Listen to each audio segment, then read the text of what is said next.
Hello and welcome to this third video. I'm Rob. And I'm Miranda. And we'll be introducing some ways of going beyond the tune, using harmony and chords and starting to make the tune your own. I'm playing this instrument, which is an English concertina, but the things I'll cover are relevant to all sorts of different instruments. A lot of the good stuff in folk music happens when players go beyond the basic tune and introduce their own ideas.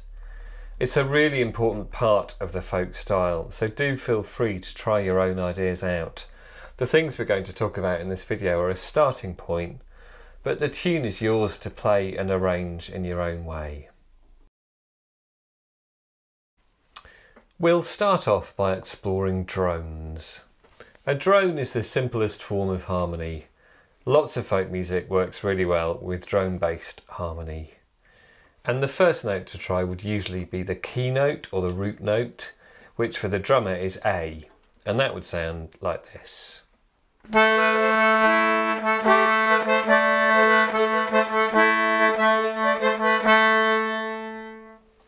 And usually other notes within a tune will work well too.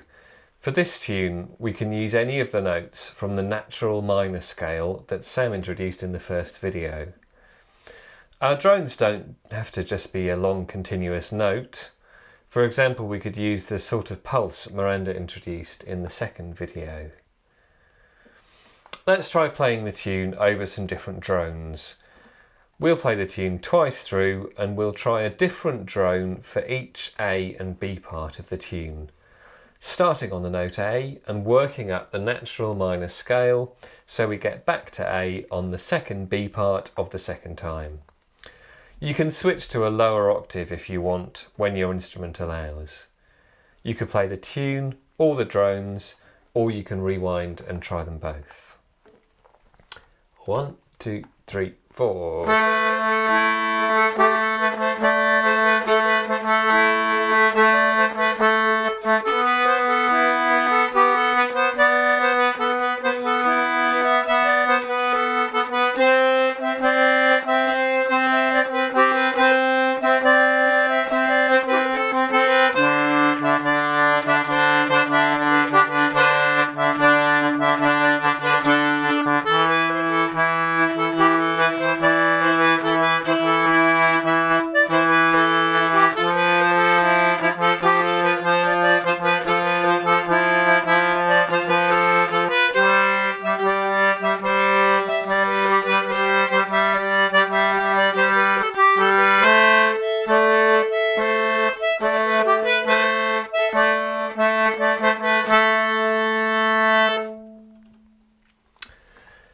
Remember any notes that you thought worked well, because you might want to use them later on in an arrangement.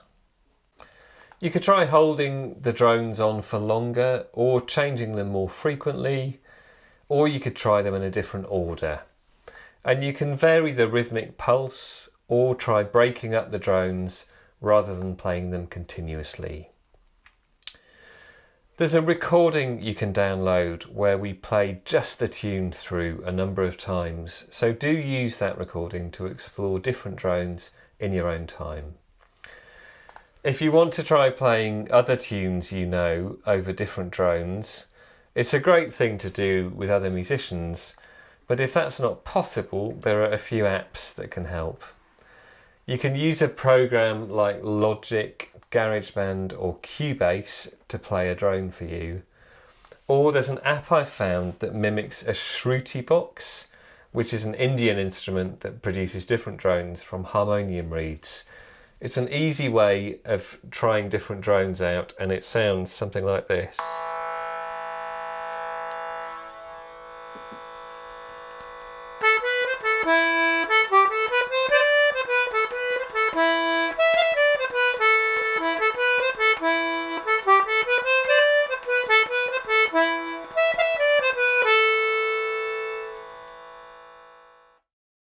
Next, we're going to think about chords and harmony. In some ways, chords are a development of drones, but chords usually contain more notes, and we'd expect to change chords more frequently than drones. If you're playing a melody instrument, it's still good to try this out. There's loads you can do with harmony on any instrument. If I give a chord name like A minor, your best starting point will be the root note A, and then any other notes within that chord, which will be the same notes that are used in that chord's arpeggio.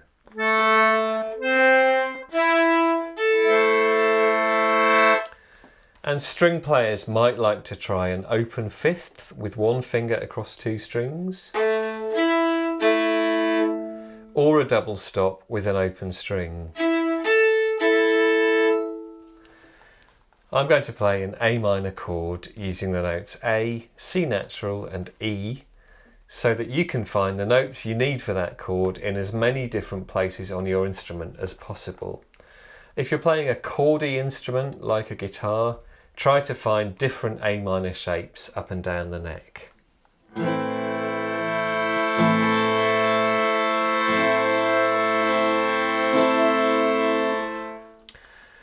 Some other useful chords for this tune might be G, either G major,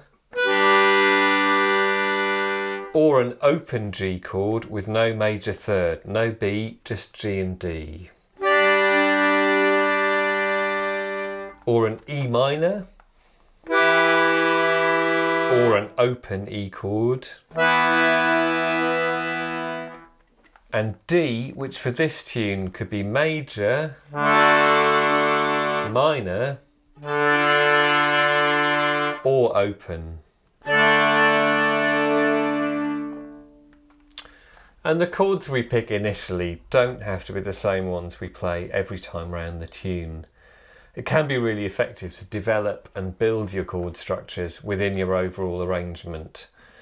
So let's try a basic set of chords for the A part that goes A minor to G, back to A minor, E minor, A minor, and that will repeat for the second A part. For the B part, we've got a choice of whether we harmonise it in A minor or C major. For our basic chords, let's keep it in A minor. So the basic B part chords will be A minor to G, and repeat, and repeat, E minor, A minor, and that will repeat for the second B part. And remember that open chords, or power chords as guitar players call them, will always work fine.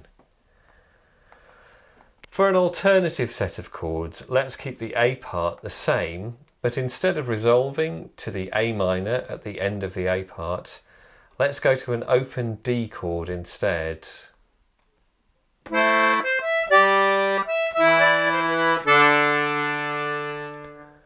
And for our B part alternative chords, let's go with the C major harmony for the first two bars,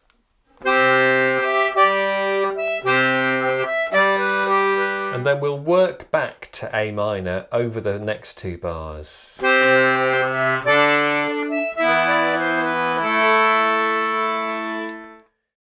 If you're playing a bass instrument or you want to find a bass line, you can start by playing the root note of each chord like this.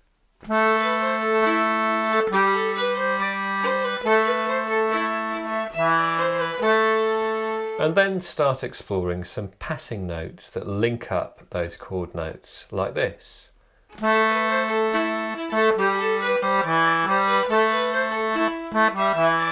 Or this.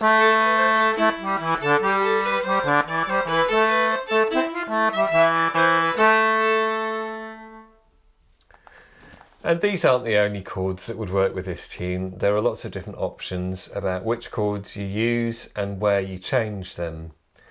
You could try using that recording of the tune I mentioned earlier to put your own chord sequences to. You could explore some alternate chords and try doing the same chords but changing them at different points. And you can use different rhythmic patterns with those chords too. For example,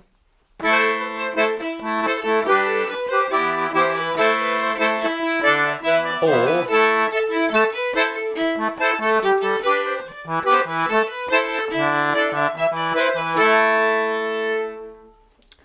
So now we've found a basic set of chords and an alternate set, and we'll use them both within the mini arrangement we're going to play at the end of this video.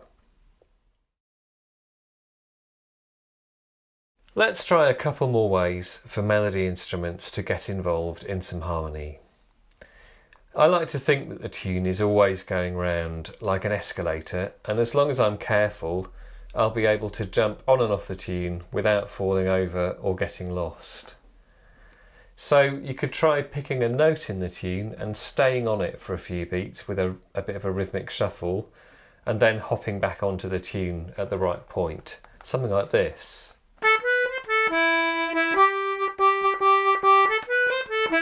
Or something like this.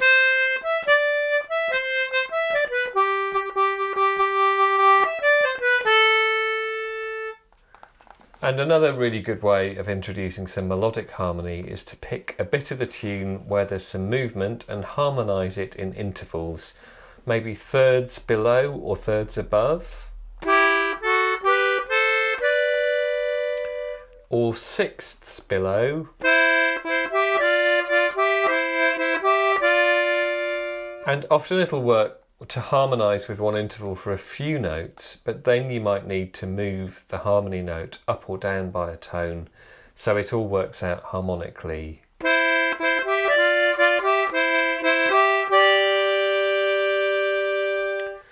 Some harmonies will fit with the chords better than others, but you don't need to work it all out theoretically. You can trust your ear to tell you what you think works and what doesn't. To round things off, let's make a mini arrangement of the tune. This is a good chance for you to try out ideas from all three videos. Let's play the tune 4 times round. The first time we'll just play the tune.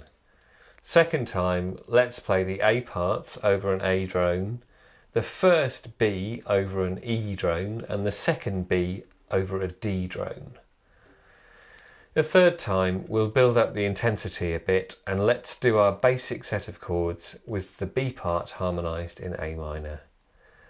And for the final time, let's go as big as we can, introduce as much melodic harmony as we can, and use our alternate chords with the C major chords at the start of the B parts. You can play the tune, or the drones and chords, or try some harmonies. It's up to you. 1 and 2 and 1, 2, 3.